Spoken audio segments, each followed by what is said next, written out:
G'day, mates, and Merry Christmas. Carlos Santos, Master Sommelier. This episode is going to be a little bit different for you. If you had come off the plane from Portugal or / London, from where you'd been working previously, and arrived in Melbourne, came straight to our studio, you would be shocked at what we're drinking today in this episode of Got Somme. Is that true? Yes and no. Okay. You may be surprised. I can't wait to find out. I think you are surprised. Welcome to the Christmas edition of Got Somme. Of course, if you're listening to this live, it's in a few days. If you're listening to this post, then Merry Christmas, and I hope it's been a prosperous year for you and your family and an amazing time opening presents with those that you love the most. But Australia is a little bit different. Climactically, of course, New York has white Christmases. In Australia, we can have 40-degree plus days. Too hot to even chuck a shrimp on the barbie. Portugal, also very cold. Okay, So, great. yeah. So warm Christmases for you would have been a new piece. 100%. And so our wine choices are quite different. Yeah. It must be weird for people to see us on Got Somme drinking white wines around this time of year when most people are sitting by a fireplace with a mulled wine. We have a lot of Correct. American followers and old world wine followers. So yes, this episode of Got Somme, a little bit different. And the glass in front of us, it might be sending you in the wrong direction until we give it a little bit of a spin. Yeah. Carlos, in Australia, we have a weird tradition to drink what? Red sparkling, red Shiraz, made into this dark, concentrated, like bubbly red wine, basically. So I think it's incredibly interesting. And why am I, yes, surprised and not surprised is because, you know, Australians say that this is a style that, you know, was created here or that is something very, very Australian. But guess what? In Portugal, we do the same. We have a wine region, Bairrada, in which we have suckling pig, crunchy skin and melting meat with a spicy sauce. Of course, fatty is very, very fatty meat. And what we match it with? Red sparkling from the region. Oh, wow. So it's not a new wine for me. As you said, if I land in Australia, come to the studio and you put this in front of me, I'll be like, hey, are you serving me a Portuguese wine? Or, you know, I would be thinking that if I didn't know that Australian was making this. But yes, you are right. This goes back over 100 years. Australian have been making this wine since late 1800s. Of course, when the vine was planted in Australia, etc., you know, in Shiraz, etc. Some of the producers would not have Pinot Noir and Pinot Meunier and Chardonnay to make sparkling wine, so they decided to make it with, you know, what was growing most, Shiraz. So here we are, sparkling red Shiraz. Yeah, I don't want to paint the picture that everyone in Australia is drinking this wine. Definitely not true. I would say in South Australia, this is definitely more predominant. I don't want to say to Western Australia, I don't know your communities enough, but I know South Australia well enough to know that this is a big part of their day. My partner will not drink this, Emily. A lot of people I know would not drink this. Yeah. But we are, and we have a very good Australian example from South Australia, Rockford, in front of us. Make really great wines and are quite famous for not only basket press, but also their sparkling red. The price point is in the $200 mark, which is what we're drinking. There are a lot of different versions of it. Can I ask you a question, though? This is just from your personal opinion and your palate.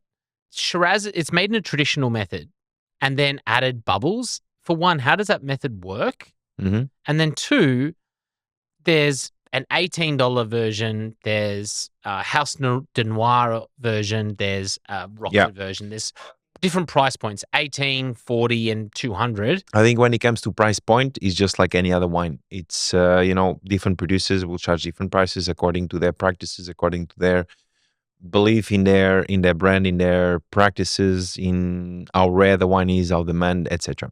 So in terms of price, nothing changes there, I think. When it comes to the process, the method of production is a traditional method. So method champenoise, just like you're making a cava or the champagne or, you know, alta langa, you know, top quality sparkling wine in a traditional method, but with more color extraction. So if you are wanting to make a rosé, you will have less skin contacts. To make this type of wine, you have more skin contact, and that makes it darker, makes it richer. But that's really the difference. From a master sommelier's point of view, obviously around Christmas time, we're eating turkey, ham, beef. Yeah. Do you think it pairs well with? 100%. Okay. I love it. Honestly, a lot of people will be like, "Oh my God, seriously, you like that?" I do. I really do because this brings me a memory of home. Having that suckling pig that you eat once a year or once every 2 years, twice in a year, whatever. Yeah, look, I mean, I think in terms of pairings, it's actually way more versatile on what people thinks. You could have this, for breakfast. We are in Australia and we enjoy our brekkie. Oh my God, look how Australian that was. Brekkie. Brekkie, I gotta say it, Oh right? my I gotta God, say have it you the ever right said way. that before in your life? Yeah, that's it. Brekkie. Brekkie. No, I never thought about it. And the first time I heard it, I was like, what are you talking about? What is Brekkie? that? What is that? Breakfast for short. Not in the Oxford. With fatty foods, with bacon and scrambled eggs and avocado. Everything is fat. So this is perfect. So from that perspective, but you could match this with a steak. You could match this with a rich dry cheese, Parmigiano or Conti or any of that. But my favorite would probably be chocolate dessert, chocolate cake. For someone that does not enjoy sweet wines, this is perfect. Question back to you then, Mm-hmm. and just on that brekkie idea. In Portugal, which is your experience of growing up as a child, Australia has, I think we're known as having a drinking culture. Mm-hmm. Obviously, in Australia, we promote drinking in moderation and drinking well. Better to have a good bottle than 6 bad bottles. Mm-hmm. But I would say, like Australia's, we do wake up and we have a wine on Christmas. Mm-hmm. Like I will, from the moment I wake up, I reckon within an hour, I'm having a champagne. For Christmas, Is that for sure. Portugal? 100%, yeah. Oh, wow. Okay. So it's not just us. You wake up seriously, like if you wake up in the morning, it doesn't matter if it's Christmas, if it's your birthday, if it's Easter, whichever occasion it is, if it's an election and you're happy with the election, whichever moment. But for Christmas, for me, it's Christmas. Indeed, like yourself. For me, if I wake up in the morning happy that I'm not working, that I have my family around, that I feel in a genuine good mood, internal good mood, and you're like, my God, I just want to, make the right thing or do the right thing by chilling a bottle of wine, having the food already from day before from the market, the best quality produce, and you're going to be preparing this over the day. There's family coming around and you kiss and you hug and you chat, you put music, and it's just a genuine good feeling. And when you wake up that way, of course, no matter what time you wake up in the day, you wanna sip something, and because it's just genuinely a good mood. It's a feeling. I think it's a feeling, and I hope a lot of people out there can have that feeling, genuine feeling of yes, you want something to start the day. It doesn't have to be alcohol by all means. Someone that doesn't drink alcohol can also have that feeling that when you wake up and genuinely feel good inside because you have the family, because you are not working that day, because it's a special day, whichever day it is. It doesn't have to be Christmas, but for me, it is Christmas. It's a good, calm and inspiring, I don't know, feeling. Can you store like you can reds? How does it work? You can, and you probably, you probably can last it for a little longer. Look, it's more tannic for sure than a normal sparkling wine. Definitely more skin contact. There's more tannin. There's more intensity, richer flavor.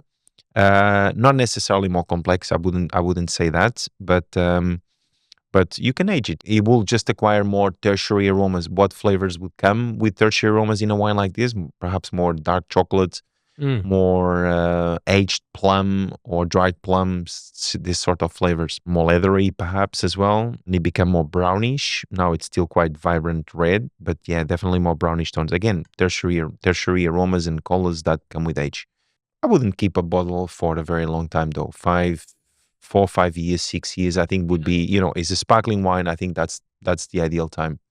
I would be surprised, look, and I'm very open for it. If we can get Rockford to come in and, bring a few old bottles, I would love that. Well, honestly. Rockford, there's an open invitation in 2025. We would love to host you and your winemaker in the studio as we drink your sparkling red. I've got 2 bottles of this Rockford. Yeah, it's good. So I'm going It's to very open it good. up in the morning, see if I can convince Emily to have a glass. Mm, And then I know my mum, who loves a good wine, will partake. this will be nice with breakfast. You have I'll be some opening it scrambled up. eggs and avo Mate, and 9 a.m. This thing's going to be open. a big brekkie, and this, Yeah. perfect. To our audience, we do have another episode next week, actually. We are usually fortnightly, but we always do a Christmas and a New Year's episode. On the next episode of Got Somme, you are going to find out our 2024 favorite wines of the year. Carlos, I know yours. It's an emotional piece about a memory of sharing wine, but also the wine's a cracker. It is indeed, yeah. And mine is going to be an incredible buy that I think it's a buy now because this wine is going to skyrocket to the sky as a brand. Until the next episode, Merry Christmas to you and yours. And then, we hope you have an amazing time. If you do have a sparkling red over Christmas, please tag us. We will share all of your posts because I'd love to see how many of our followers in Australia actually are drinking sparkling red. Merry Christmas to you. Cheers. And Salud. So would.